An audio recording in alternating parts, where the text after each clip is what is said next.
today we are talking about the power to forgive. It's what Jill Snykocki needs to tap into after being abandoned by her husband. Jill, a lot of pain, a lot of anger. What do you think is the biggest challenge for you in trying to find the power to get past all of this? The biggest challenge that I feel like I face is that my ex-husband continues to pretty much harass me on a weekly or every other week basis by text, and continues to cut me down to my boys. And I can't forgive him because he continues to try to hurt me. He's left us in a horrible position where I struggle every day to provide for my boys, and I can't forgive him. I can't let it go. You said it's really changing who you are. You used to be a happy, outgoing person. You feel it weighing down on you. Talk about that for us. I've noticed in the last year, and I am still a friendly person, but I'm not as outgoing as I used to be. I feel like it's eating me alive, and I'm isolating myself from friends and from doing activities. I don't trust people anymore.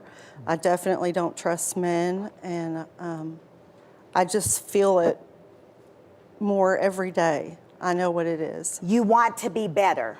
I want to be better. You want to be better. You want to tap into your power to forgive. And that's why we invited you, Ross, as you listen to her struggles. What comes to mind for you? I think a great question to ask oneself is, what is the anger, the unforgiveness doing for you? It does something for you. You hold on to it because it does something for you. What does it do for you? What is that, if you know? I'm not really sure. I haven't really figured that out. Maybe that's my way to control him. I'm not sure.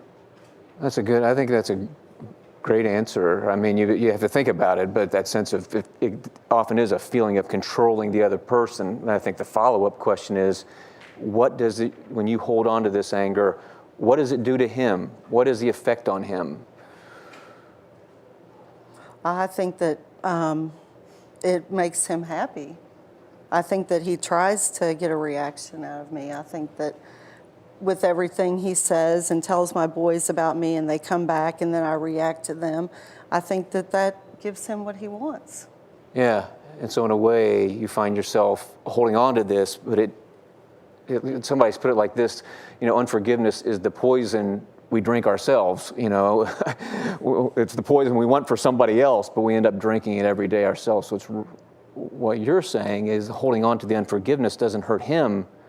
It's just really eating away at your soul, and the evil he does to you, now he gets a double pleasure out of it, because he gets the pleasure of hurting you, which is evil, and then the pleasure of watching you kind of hold on to it. Mm-hmm. What would it be like for you? Can you imagine letting go of the anger and that kind of thing? Not to say it's not wrong or any of that, excuse it, but just can you imagine what your life would be like if you just say, that's his crap, and I'm going to release that to him. I'm going to ignore it as much as I can.